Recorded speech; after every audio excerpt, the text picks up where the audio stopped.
तो पंतनगर में स्थित है भारत का एक प्राचीन मंदिर जिसको आनंदी देवी मंदिर के नाम से जाना जाता है, जो पंतनगर एयरपोर्ट से मात्र 2 से 3 किलोमीटर के आसपास में है। और एक जमाने में ये जो मंदिर है वो पूरे घने जंगलों में स्थित हुआ करता था, लेकिन आज के समय में इस मंदिर को रुद्रपुर हाईवे रोड के किनारे आसानी से देखा जा सकता है। इस मंदिर की मान्यता यह है कि अगर कोई भी भक्त इस मंदिर के अंदर प्रांगण में घुस जाता है तो उसको शांति की अनुभूति होती है, और अगर किसी भक्त ने माता से अरदास लगाई और माता के चरणों में चुनरी बांधी या फिर अर्जी लगा दी तो उसकी मुराद भी पूरी हो जाती है। और क्योंकि माता भक्तों के सारे दुखों को हर लेती हैं और उन्हें आनंद की प्राप्ति कराती हैं, इस वजह से ही इस मंदिर को आनंदी देवी कहा जाता है। तो आइए फिर एक्सप्लोर करते उत्तराखंड के कुमाऊं में स्थित पंतनगर स्थान पर इस आनंदी देवी मंदिर के। तो फिलहाल हम जिस रास्ते से चल रहे हैं ये स्टेट हाईवे है, बरेली हल्द्वानी रोड। यहाँ से हमें लेफ्ट लेना होगा। ये रुद्रपुर हल्द्वानी बाईपास रोड है, यहाँ से लेफ्ट लेते हैं और ये जगह पूरा टांडा रेंज के अंदर आता है। वो जंगलों के बीच बना है रास्ता, दोनों तरफ से जंगल है। अब आगे ओवरटेक करते हैं।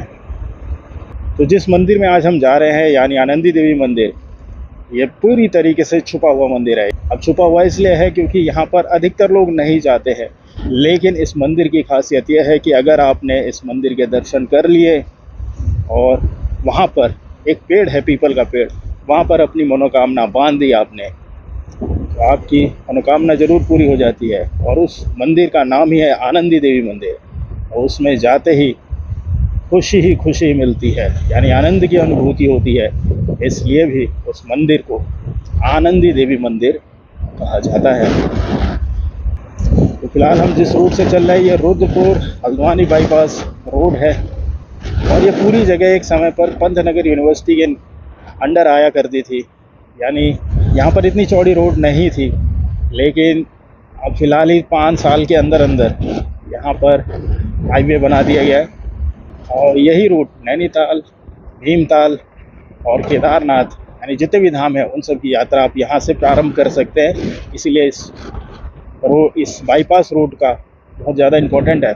और जो ये पंतनगर यूनिवर्सिटी है, ये इंडिया की पहली ऐसी यूनिवर्सिटी है जो हरित क्रांति की शुरुआत बेसिकली अगर कहा जाए, जिसका एक्सपेरिमेंट कहें हरित क्रांति का, तो यहीं से हुआ था।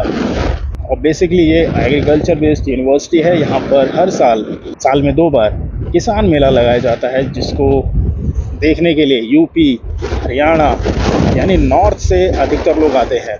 इस समय हवा काफ़ी तेज़ चल रही है क्योंकि उत्तराखंड में इस समय बारिश भी बहुत तेज़ हो रही है, जिस वजह से अभी पहाड़ों पर जाना थोड़ा मुश्किल है। और ये यूनिवर्सिटी के स्कूल्स हैं जहाँ पर नर्सरी से लेके 12th तक एजुकेशन दी जाती है। फिर उसके बाद बच्चे यहीं से ही अगर एग्रीकल्चर के लिए या फिर एग्रीकल्चर करना चाहते हैं तो एग्रीकल्चर में एडमिशन ले सकते हैं, बीटेक करना चाहते हैं तो वहाँ पर भी एडमिशन ले लेते हैं।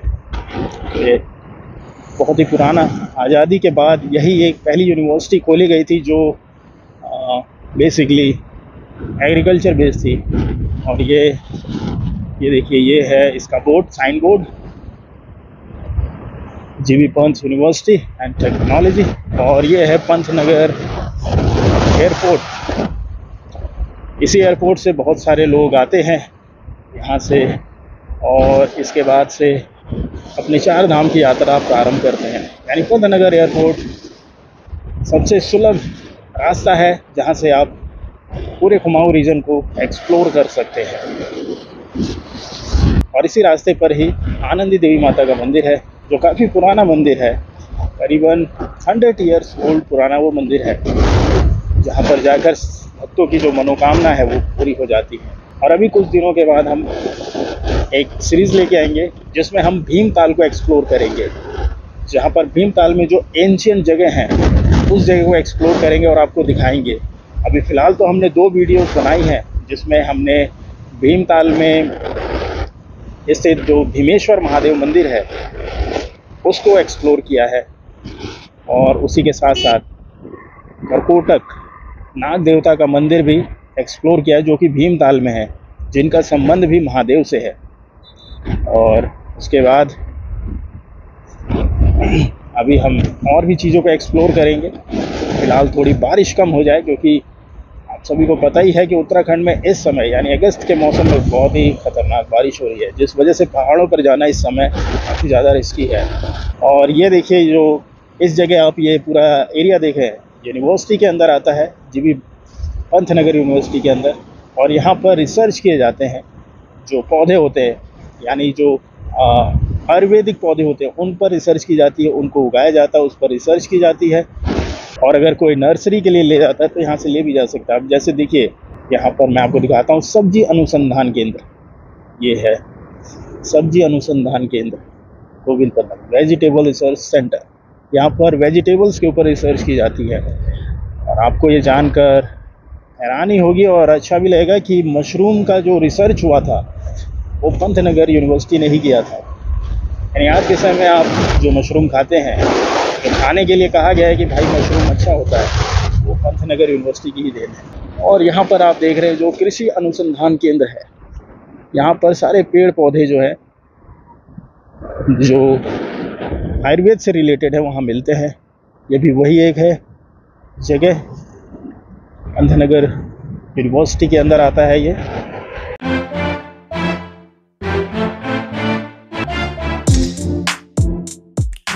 और यूनिवर्सिटी ने जो ज़मीन प्राइवेटाइज़ की थी, इसमें ये टाटा का प्लांट लगा हुआ है। यहाँ पर ही पहले जो नैनो कार थी वो मैन्युफैक्चर हुआ करती थी। और आज के समय में जो वैन है, जिसको छोटा हाथी कहा जाता है, वो यहाँ पर मैन्युफैक्चर किया जाता है। और मेरे राइट साइड में ही आनंदी देवी मंदिर है, बस थोड़ा सा और दूर है मंदिर आपको दिख जाएगा। यानी ये हाईवे के किनारे ही मंदिर स्थित है। अब यहाँ से मुझे राइट साइड लेना पड़ेगा। भाई मुड़ेगा कि क्या करेगा, आई डोंट नो। और यहाँ से राइट साइड लेते हैं और मंदिर की वो जगह आ गई। और ये रहा मंदिर का रास्ता, आपको दिख रहा होगा मंदिर का गेट।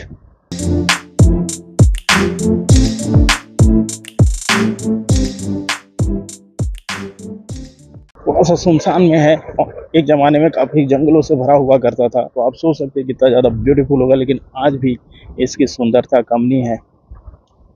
चलिए फिर मंदिर के अंदर चला जाए, थोड़ा सा एक्सप्लोर किया जाए मंदिर को।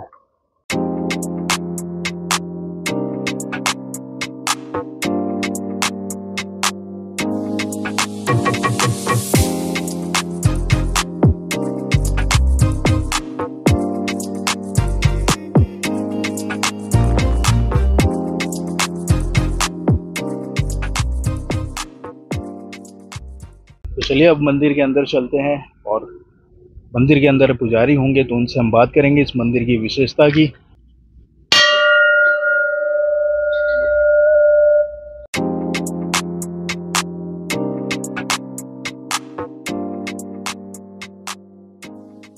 तो ऐसा है बेटा, ये यहाँ पर वैष्णो माँ की शक्ति जो है वो प्रकट है, और स्वयं वैष्णो माँ की शक्ति यहाँ पर चमत्कार कर रही है।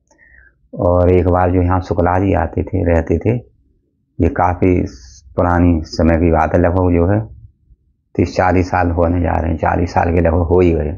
तो उस समय बताते हैं लोग कि यहाँ पर वो आते थे, यहाँ पर पीपल का पेड़ था, यहाँ बैठ कर के आराधना करते थे माँ की। तो उनके लिए माँ ने दिखाई दिया, दर्शन दिए, कहा कि मैं इस नाम से प्रकट हो रही हूँ, मैं वैष्णो माँ की शक्ति हूँ, और जो है तू मेरी सेवा करना। तो उन्होंने सेवा करना शुरू किया। तो उसी समय से चला आ रहा है ये जो है उनकी ही कृपा से। फिर जो है यहाँ उन्होंने आनंदी, और ये भी कहा माने कि मेरा नाम आनंदी है, आनंदी नाम है मेरा, जो आएगा सच्चे भाव से मंगल होगा, कल्याण होगा, जो जैसे विचार ले गया आएगा उसका अच्छा होगा, कल्याण होगा। और जो है जो भी कामना है, माता पिता के चरणों का आशीर्वाद लेकर के कामना पूरी होगी। ये भी सत्य ही कहा भी माँ ने कि जो माता पिता के अपना आशीर्वाद लेता रहेगा और यहाँ आएगा उसका काम अवश्य पूरा होगा। तो उसके बाद जो है ये चलता रहा। ये सैनिक फार्म की ज़मीन थी, उसी में फिर आ गया ये। तो सैनिक फार्म वालों ने यहाँ सहयोग किया, यहाँ ज़मीन दे दी अपनी।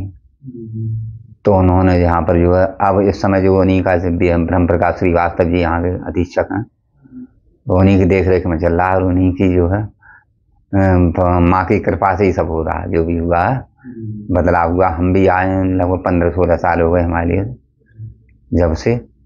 तो ये टायल फायल और यहाँ पहले यहाँ दीवार थी, उस पर चैनल लगा हुआ था, तो फिर वो हटवा के इन्होंने ब्रह्मश्री प्रकाश श्रीवास्तव ने उन्होंने यहाँ पर विकास किया, टाइल लगवाई, फिर दोबारा बढ़िया करके बढ़िया बाउंड्री कराई। बाउंड्री उधर टीन सेट है वो भी डलवाया। यहाँ प्रसाद बढ़ता है नवरात्रि में, नहीं भंडारा होता है तो उसके लिए भक्तों का इतना बड़ा जमाव होता है यहाँ पर। माँ इतनी बड़ी कृपा है माँ की, बहुत जो माँ को मिलता ही है और बहुत बड़ी कृपा है यहाँ माँ की। वैसे मंदिर तो बहुत हैं विशेष, हम घरे रुद्रपुर में भी काफ़ी मंदिर अच्छे अच्छे हैं, लेकिन इसकी महिमा जंगल में होते हुए विशेष है। तो यहाँ भीड़ भी ज़्यादा होती, भक्त लोग अभी तो जो है बरसात का मौसम भी चल रहा है, नवरात्रि के समय में भीड़ होती है, अच्छे आते हैं भक्त। मेला लगता है नवरात्रि? हाँ मेला भी लगता है और जो है बहुत अच्छा वो होता है। और यहाँ पर घर के जो है जितने भी घर विधायक और मंत्री सब आते भी हैं यहाँ पर आशीर्वाद लेने माँ का। हाँ अच्छा बाबा जी, जो पीपल का पेड़ है उसमें बांधा हुआ है चुनरी उनरी, तो उसका भी कुछ है? ये ऐसा है ना कि इसके लिए बेटा जो है भक्त लोग आते हैं तो माँ के चरणों में लगा के चुनरी, और हे माँ हम ये कामना से बांध रहे हैं और ये हमारी कामना पूरी हो जाएगी, हम आके खोल देंगे। तो इस प्रकार बंधी हुई है ये सब जो है, तो मान देते हैं। कुछ लोग पर्चा लिख करके माँ के चरणों में रख देते हैं ये माँ हमारी समस्या है, तो फिर उनकी हो जाती, फिर प्रसाद चढ़ाते हैं आकर जय जय जयकार करते हैं, माँ का भजन कीर्तन भी करते हैं, वो अच्छा वो होता है। और जो है सुंदरकांड कराते हैं भक्त लोग, जैसी जिसकी श्रद्धा होती है वो अपना कराता है। यहाँ भंडारा भी होता है, माँ का जागरण भी कराते हैं। शादी ब्याह भी यहाँ से होती है?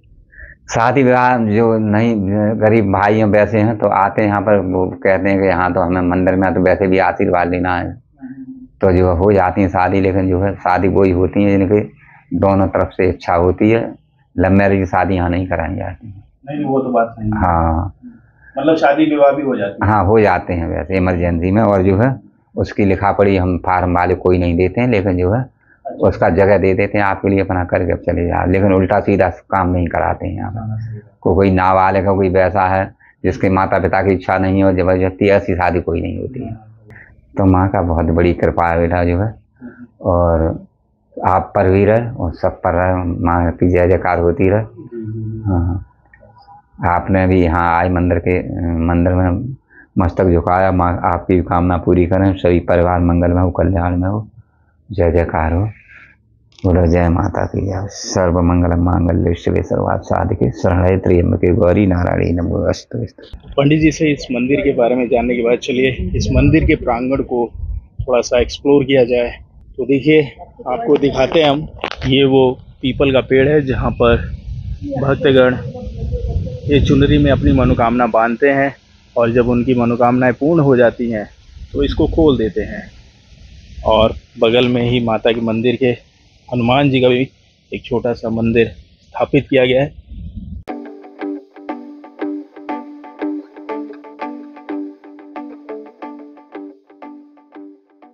और इस मंदिर के दूसरे साइड में शिव भगवान जी का मंदिर भी स्थापित है।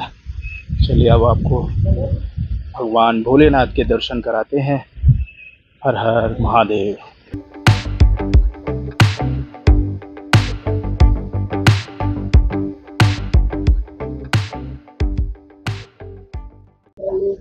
दरवाजा बंद है, खोलते हैं। जय हो प्रभु और महादेव। ओम नमः शिवाय नमः पार्वती पते हर हर महादेव।